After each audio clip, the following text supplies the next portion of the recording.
The Alpha Sessions with Ron Laver. I'd like to welcome Halle Kearns to Alpha Sessions today from her home in Nashville. Hello, Halle, how are you? Hello. I'm doing great. How are you doing? Yeah, good, thank you. It's we've had a few technical details. We're a little bit later than we planned to start, but it's all good now. It's the Let Nashville way. Yeah, let's go straight into it and ask about your early life. You grew up in Columbia, Missouri, is that correct? Yes, I did. Yeah, I lived there for 18 years, first 18 years of my life. And then I moved to Kansas City right after high school and lived there for about 3.5 years. And then I moved to Nashville, and I've been here for about a year and a couple months now. So what was the move from after high school to Kansas City? Why that move? So my family, after I graduated high school, all moved to Kansas City, and I had the option of either moving with them or going straight to Nashville. And I had never played a show before. I wanted to be a musician full time. So my dad is actually the one who really pushed for it. He's like, "Hey, you should probably come with us for, at least a couple months and just get your feet wet and play a couple shows so you don't get completely eaten alive down in Nashville." And so I followed him, and I actually ended up staying for a few years and just loving it. I played a circuit of a lot of shows. I learned so much that few years, and really glad I took that time before Nashville because I think I learned a lot. So were you just playing then? Were you doing any other jobs, or was that your sole? I waitressed for a while. I was a server at a restaurant, a very famous Kansas City barbecue joint, which if you need to try it if you ever go. It's just amazing. But I worked there for a few months, and then I got the opportunity to work for a different country artist and schedule a radio tour. So I was at 19 years old in charge of a 7-week, 70-station radio tour. And that was really, really awesome. That was a very big learning experience for me, and kind of working on the industry side of things instead of, personally my Yeah. artistry. So that was a really cool experience. I got to travel around with her like crazy and meet a lot of DJs and promoters and that kind of stuff. And then, what'd you say? That must be a real good background to coming into Yeah, where you are now. definitely. It was kind of like getting to learn all the ropes without my own stuff being on the line, which is really bad. But it was a cool way to do it. And she really kind of took me under her wing and just let me figure it out. We were both totally figuring it out as we went together. And it was a cool experience for sure. Yeah. And then I focused on my own artistry after that and really got into performing for a few years. And you said you were performing at that time as well. Yeah. Uh-huh. So you had all that time, not only learning, like the background to the business, if you like, Yep. but also honing your vocal skills and your performance skills. Definitely. Yeah. And she was the first person I ever co-wrote with. So I got to learn a lot about co-writing during that time. And I wasn't playing as many shows back then, that first year in Kansas City, just because I didn't even know how to book a show yet. Um, and so, the more I played, the more shows would trickle in. And by the last year there, I was just playing 3 to 4 times a week like crazy. So that was a And now you're living in Nashville. What was Mhm. that like to move from Kansas City to Nashville? I have no idea. I imagine Kansas City is a pretty big place. Yeah, it is. We lived in a little suburb of Kansas City, so it was a very family-friendly little area, kind of like a Brentwood or a Franklin outside of Hmm. Nashville, where, you're still technically Nashville, but it's a lot more family-oriented and small town feel.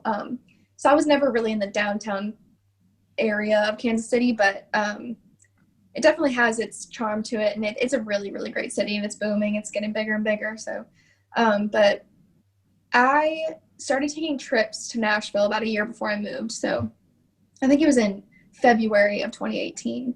And I have a family friend who lives here. She knew me growing up, and my mom and her were friends whenever I was little. So she offered to come let me stay for, like a weekend or a week, whatever, and just sleep in her guest bedroom. She was empty nesting it and I think wanting the company too. So I came up and visited her and just went to some writers rounds and just, messaged people on Instagram who I knew lived here and just kind of met up with some people and started making some friends and then writing with some people. And the trips got more and more frequent. And every time I came down, they'd get longer and longer.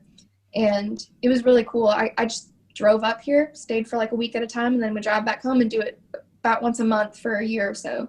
And then finally it got to a point where I was like, I just need to be there full time, you know. And the family friend, her name's Christine, I call her my Nashville mama. She actually let me move in with her for about 3 months until I found a place to live. So that was what got the initial move going. It made the transition really easy. How long have you been in Nashville now?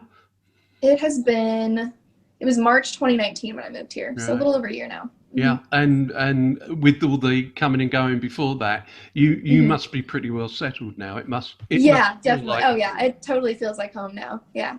Which has got to be a great advantage to you, and as you say, you were sort of feeding into the area and the music scene in Nashville. Yes. And now you've landed permanently. You know, you're already off the launch pad, aren't you? Really.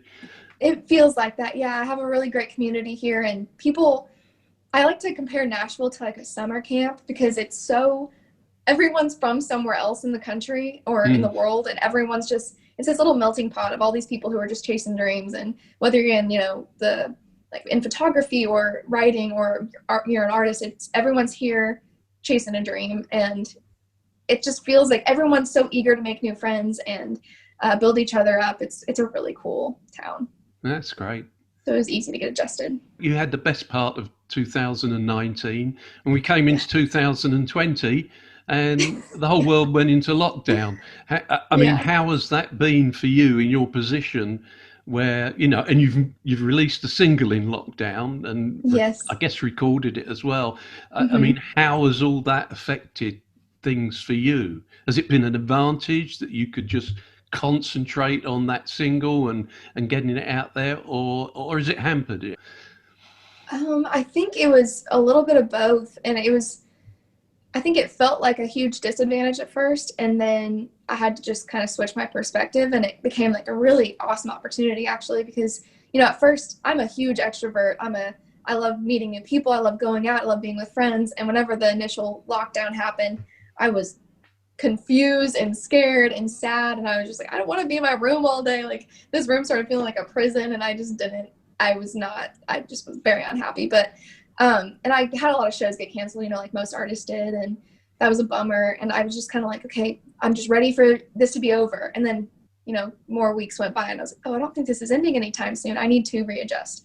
So after I got kind of in that mindset, things have really been great. It's definitely different and not what I anticipated 2020 being, but there was a massive silver lining to this whole pandemic because it pushed me to get into the studio, where at that time I would have been touring. I actually had a lot of studio time, and it was just me and my producer, like safe social distancing and all that. But I was able to record 5 songs and, put something out earlier in 2020 than I thought I was going to. So it was definitely an adjustment, but it became a really, really good thing. And I feel like I've kind of got my rhythm down. I love a plan, and I kind of had a plan for 2020, and then it all fell apart, and I was like, what do I do? And then after I kind of rebuilt that plan, I feel a lot better about everything. It's been a good adjustment for sure. So what was it like then, as someone who's obviously, your dream of coming to Nashville is a fairly long-standing one, I guess. Yeah. What was it like for someone who's had that dream to then walk into a Nashville studio and start recording?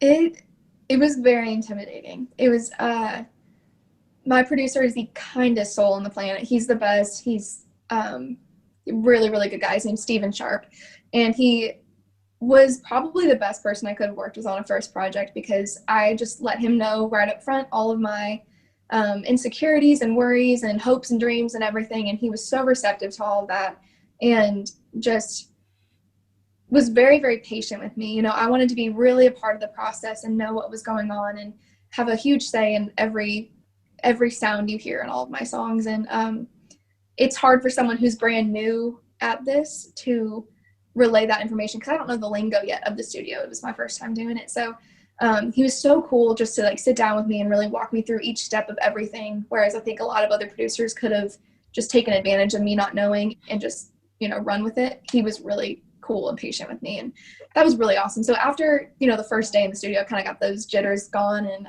we just got to it, and it was so fun. We had a blast together, and I'm really excited to do it again, honestly. Next time, I'm already like craving that next experience. I guess these days you don't go into a studio with a lot of musicians in there. As you said, it was just you and the producer, and Yeah, I guess and there are that different must ways. help.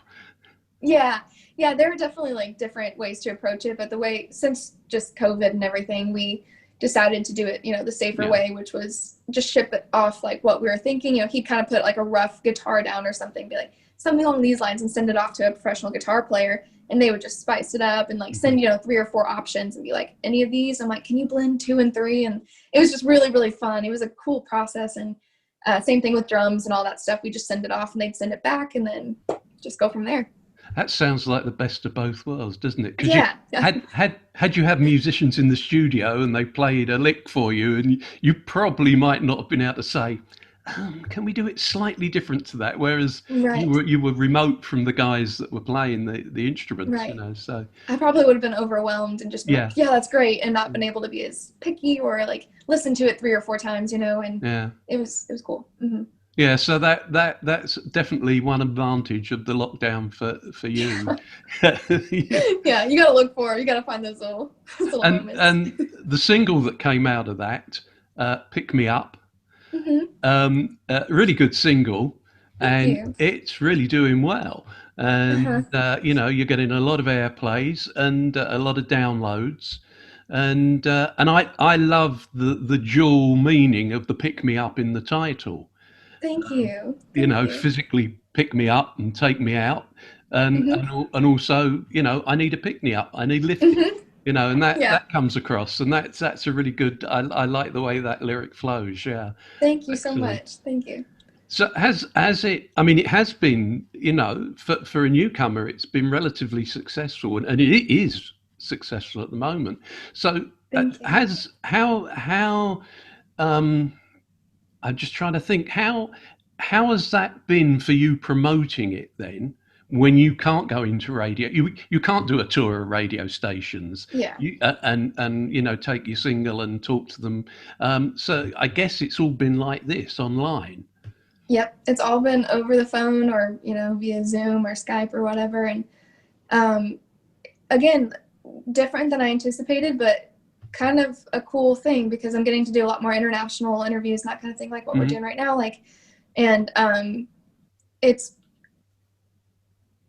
I think there is an advantage in the live streaming, where as people may not be able to come to a show for whatever reason, whether it's too far away or, ticket prices or whatever, and just being able to pop online and be like, hey, I'm going live at 9 p.m. and having people join in and just get to comment. It's a little mini concert, and it's really fun. Yeah. I hadn't done a lot of lives prior to COVID. I wasn't big into that, and it really kind of pushed me to reinvent that, and I'm all about it now, and I think it's an awesome platform. Promoting it has been really, really great, and just really, people have been really receptive to the song, and it's been really cool. I didn't have a ton of expectations when releasing it, just because it's my first single ever, and I didn't want to, put some imaginary number on it and then be disappointed whenever there was no reason to do that. So it's exceeded any kind of thought that, where it might go. But I tried really hard to not have a lot of expectations, besides, I did everything I could to make this the best first single I could at the time. And I think I hit that for sure. So it's cool seeing all the love on it though. And watching people like y'all and some other stations in the UK are picking it up, and a couple around the US, and Radio Disney jumped on board with it. Like it's cool. People are really showing it some love, and that's awesome as an independent artist first single. That's amazing, really. Yeah, it's excellent. Thank you. Thanks. And we're going to hear, you're going to do an acoustic version of it for us. Yes. But before we play it, tell us about, for anyone who hasn't heard it, there may be 1 or 2 out there still. Tell us about the single, what the song's about, and how it came about. So I think the first time I said the words, I think I was talking to a friend and made some dorky joke. I was like, yeah, I could really use a pick me up. So come pick me up, haha, just kind of dumb, like on the cuff. And I was like, wait, that actually could kind of be a cute little flirty song. So I had the hook idea, and I brought it to my co-writer, Spencer Crandall, on it. He's an awesome artist in town as well. And I brought this idea to him, and I was like, my idea with this song is I want it to be this like fun, flirty, kind of summer anthem type song where it's just really upbeat and fun, almost kind of rappy, and just a blend of, you know, kind of beachy country and just riding in the car, listening to some good music. And we took that and we ran with it. He's an awesome lyricist and great with melodies. So we had so much fun writing the song. Like, it was just really fun to toss lines back and forth. And, you know, it's all, you've heard the song, like, just very like catchy. And I was really excited as soon as we finished the song. I was like, this is fun to sing. I'm smiling the whole way through it. Like, it's just, yeah. So we just wanted people to be able to hear the song and be like, that was fun. That was a 3-minute escape. I feel like my worries went away for a moment, you know, and that's kind of the goal.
Sessions with Ron Laver.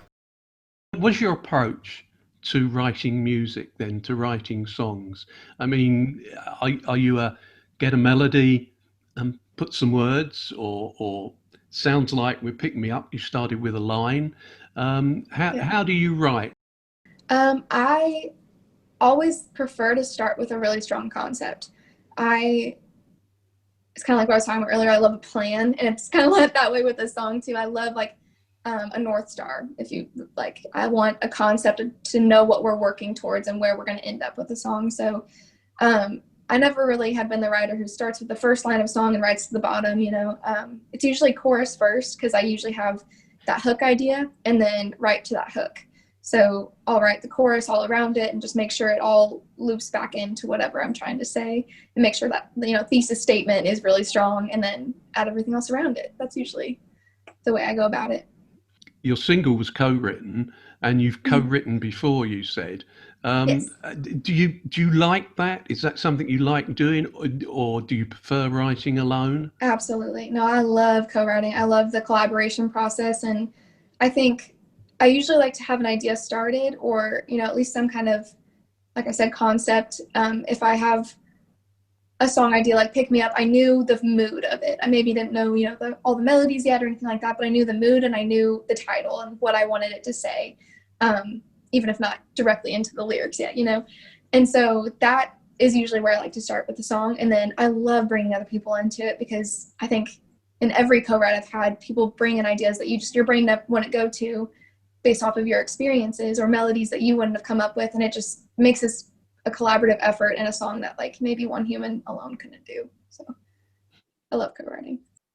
I often wonder when you co-write if it's difficult to sort of hand your idea, your bit of inspiration onto someone else and let them and then watch it. I don't know, I don't know what it's like to co-write, but to then almost let it run away and you're going, hold on, is there an element of that?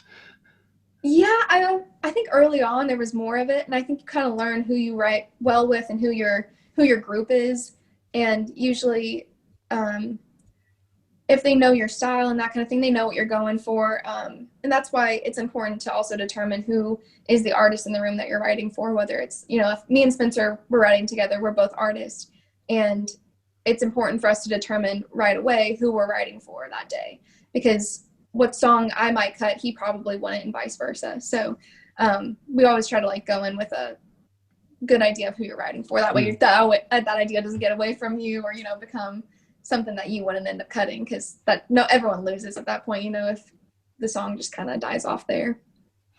Do you write autobiographical songs? Yeah. Oh yeah, absolutely. It's got to be something that has happened to you, or that you can feel.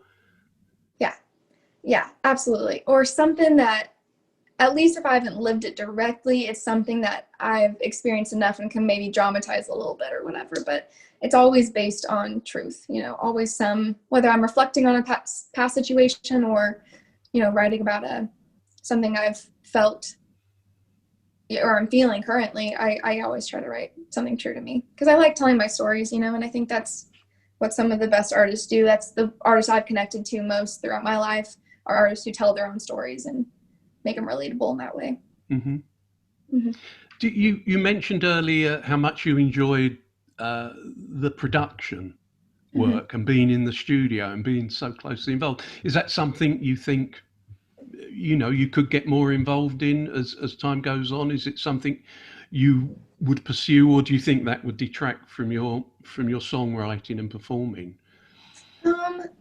Honestly, I would love to get more and more involved, in the sense of understanding it a little more. That way I can be more involved in my own projects and just really be able to create exactly what I'm looking for. And I think that does come with working with a good producer like what I had. But I don't think me producing on my own is technically something I really I have much desire to do, honestly. But who knows? I mean, honestly, I'm always up for trying new things and learning about stuff, so I'm not opposed to it completely. You said earlier you recorded 5 tracks when you originally went in to do Pick Me Up. You've got a new single, which I have a note originally that was going to be September the 4th. I get a feeling from something I saw online the other day that may have slipped slightly. Maybe a little. It wasn't a slip per se, I guess a little bit. I'm pretty sure it's September 4th. I'm going to say 85% sure the next one's coming out September 4th. We are kind of weighing those couple weeks, somewhere in there. It'll be early September, and that's what I'm positive of. But we're just trying to make sure Pick Me Up gets, its full experience and everything before we start pushing that next one. But yeah, we're going to get music out really, really soon. Just, we want to keep this train rolling, Well, that's what I was thinking. You don't want to put your next single out while the current one is still doing so well. And it's definitely it's not that far away now, September. It's frightening. Yeah. I know, it's like 3.5 weeks away. If I put it out, then it's like 3.5 right now. So I'm like, wow, that's, yeah. So do we know what the next single's going to be? We do. We're not announcing the name We're not yet. allowed to mention it. Okay. But I will tell you, it is a song I wrote about my dad. He is the best dude ever. Yeah. So that's nice. I'm really excited to put this out, and hopefully, some of those daddy's girls out there will relate to it and love it the same. And as a dad, that's a very nice thing to do as well. I'm sure. Yeah, well, I'm sure he'll be absolutely delighted. hopefully your kiddos too can relate then. Yeah. Why don't we talk about one of the other songs that you're doing for us today? Before He Could. Absolutely. That is a song I wrote with two artists in town. It is my heartbreak song on the album. I'll say that. It is, that's personally one of my favorites because I love a sad girl moment. I love sad songs. I love songs that pull your heartstrings. You know, it's fun to have these upbeat kind of party songs and whatever, but I got into music because I love the way, you know, a song can impact me and move me. And I feel like this song is able to do that, at least for me. And this song was special because when the three of us got together, we started writing the song and we're like, ooh, we're onto something here, because all three of us can relate to this, whether it's, you know, the person doing the heartbreak or the person receiving it. I think I've personally been on both sides of this song. So it was really interesting to write. And I think it felt pretty powerful that day in the room we were writing in. And yeah, it's really one of my favorites. And it's very stripped down in the production. We did kind of a piano ballad, honestly, with this one. And it's just very open and pretty. And I'm excited for this one. This will be out in November on the EP. It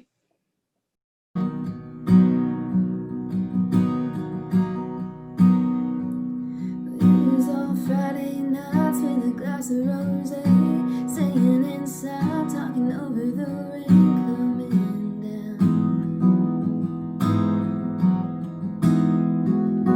It was all Sunday morning walks in the park, blue sky watching me in his arms, till I started thinking about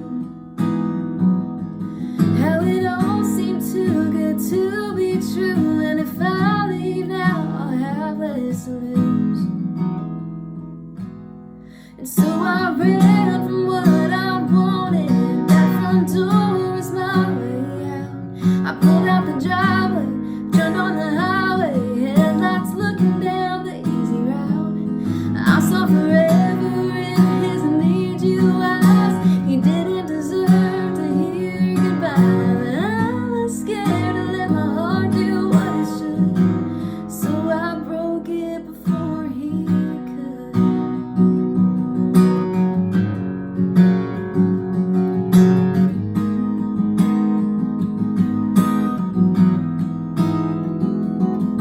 Yeah, I know I let a good thing go, but when I started looking down that long road, I could see everything falling apart. So I went ahead and got a head start, and I ran from what I wanted.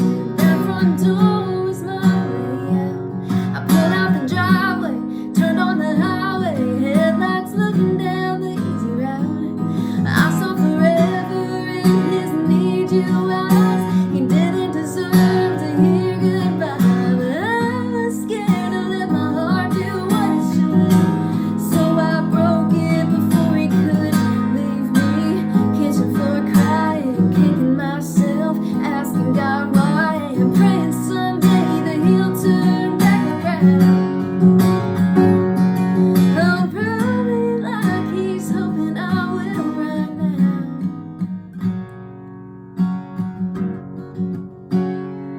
'cause I ran from what I wanted. That front door was my way out.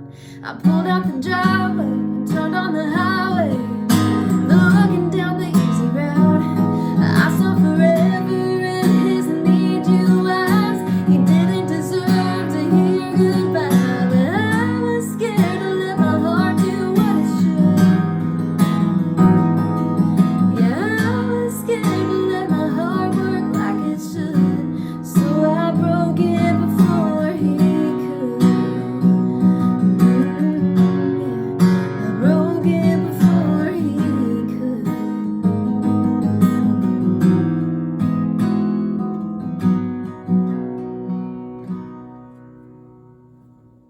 The Alpha Sessions with Ron Laver. You talked about the writers' rounds that you get in Nashville and getting involved with those. I just wonder how do you get involved? Do you have to be invited, or do you have to ring a lot of people up and saying, I'd like to get into one of these? What's the actual process of getting involved? Those are kind of interesting because a lot of them are run by other artists or writers in town. So typically Nashville's such a relational town, and so it's all about who you know and who your friends are in the best way. It's not like who like who your dad is or who like has money or anything like that. It's all about like who's friends with who, and it's kind of a cool way to do it, I think, just because it's everyone. It's a town full of a lot of good people. But all these rounds and stuff for the most part are run by artists like me or writers in town who put together a group of people that they've either written with recently or that they love listening to, or someone that they just heard through the grapevine is a talented person, and stick them up on stage, and and they just are filling their slots. And so Instagram is actually a big way that those things get booked. People will just reach out and be like, hey, I have this round going on, would you like to be a part of it on this date? And it also builds on itself a lot. Once you've played a couple, it kind of just continues that way, and people know you're playing rounds, and they've seen you at one, so it just continues to grow off of that. Obviously, it's a useful tool for you to get your music and your performance out in front of a crowd. Is it also a useful way of it must be a useful way of making contacts and also learning the craft through other people? Is that something you get from it? Oh yeah, absolutely.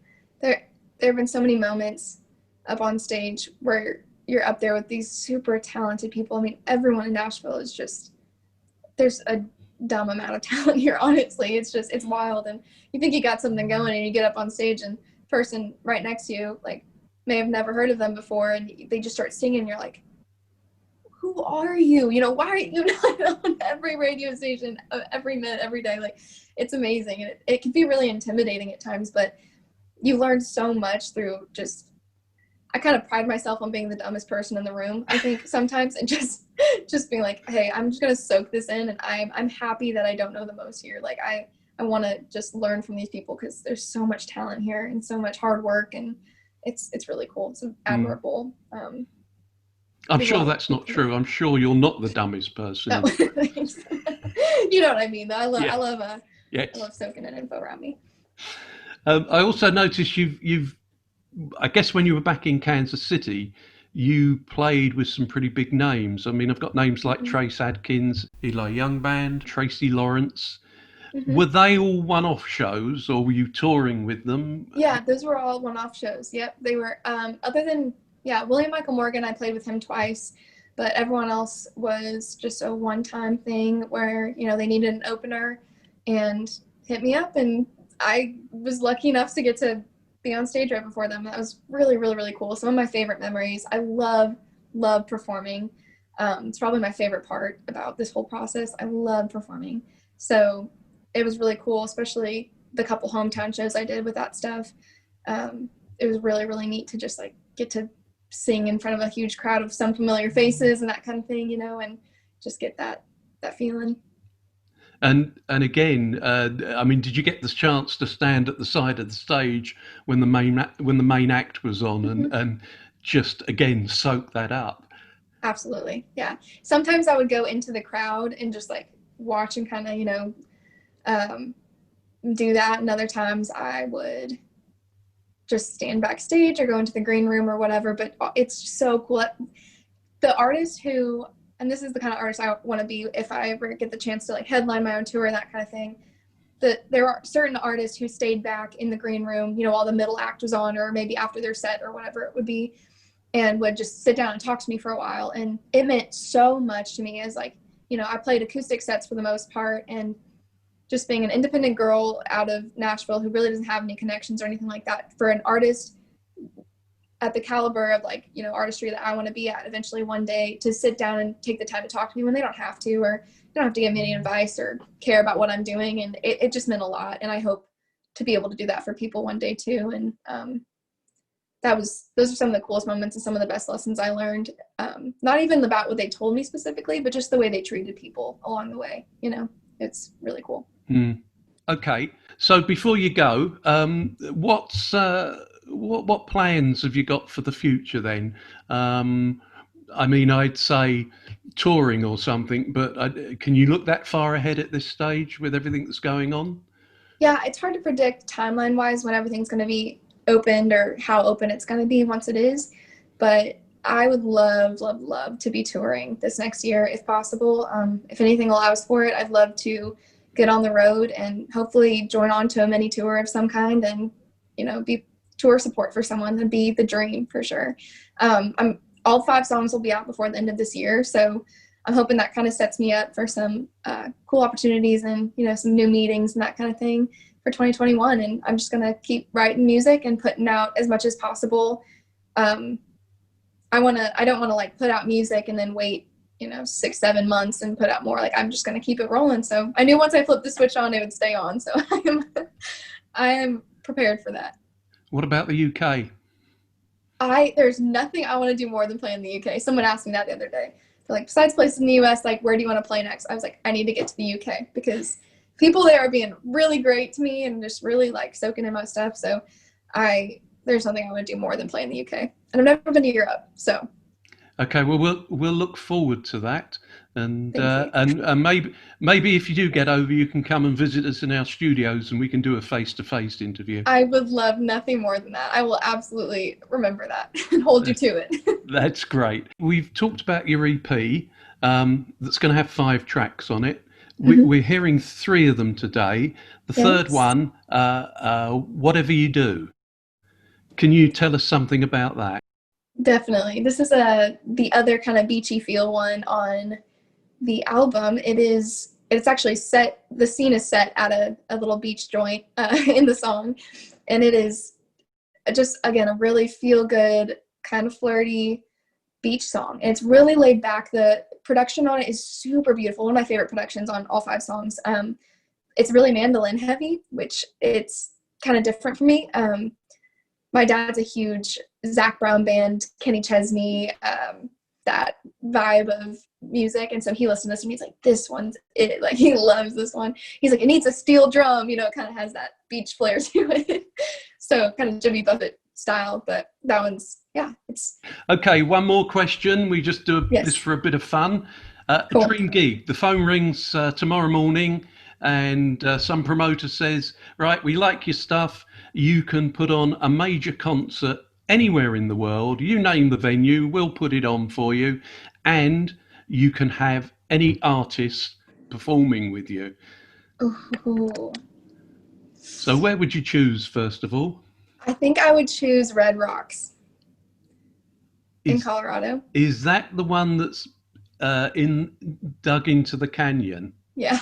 Yeah, I've been to. I must try and look it up online because you're the 3rd American now that's chosen that place, and it's. Oh my gosh, it's beautiful. First of all, like, you look at pictures and like, wow, that's gorgeous. But the sound that comes out of that place, imagine. I went and saw Miranda Lambert play there, and oh my gosh, it's immaculate. Like, I didn't know a concert could sound like that, and I'm sure the volume was turned to a quarter of what it normally is because it just booms out there. It is.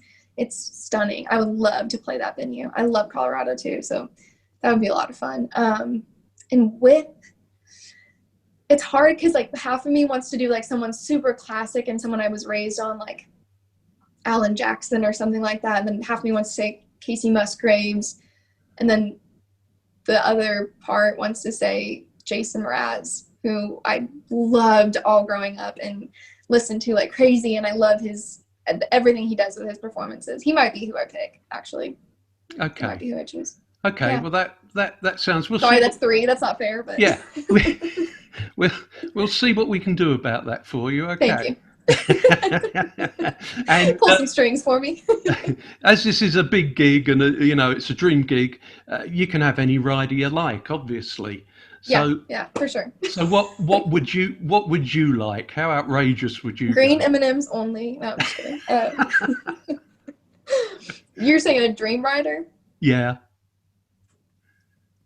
I hadn't thought about that actually. That's really funny.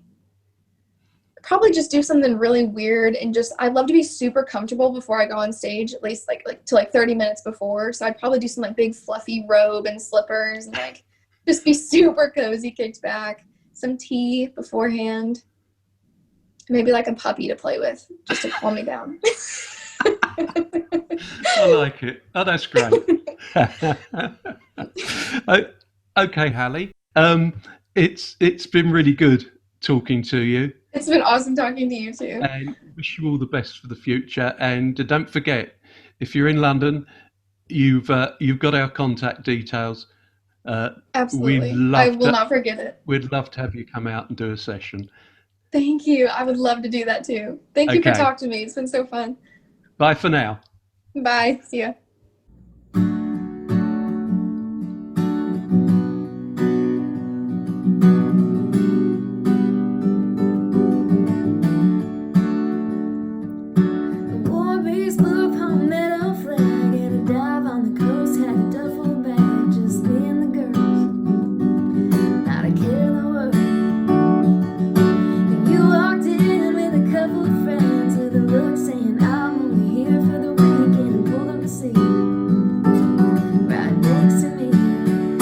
Whatever you do, don't stop sliding a bit closer, and don't you stop talking over the music that's making you move your lips a little closer to mine.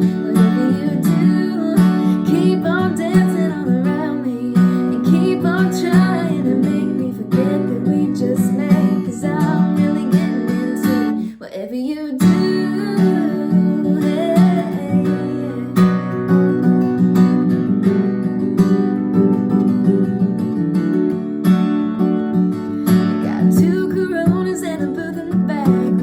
Say forever, won't mention the past, but the sky's clear, so let's get out of here. Now we're kicking off our shoes, you're taking my hand and asking if I know how to dance. I said, boy, you couldn't teach me if you wanted to, but whatever you do, don't stop sliding a bit closer, and don't you stop talking over the music that's making you move your lips a little closer to mine. Keep on dancing all around me, and keep on trying to make me forget that we just met, 'cause I'm really getting into whatever you do. Hey,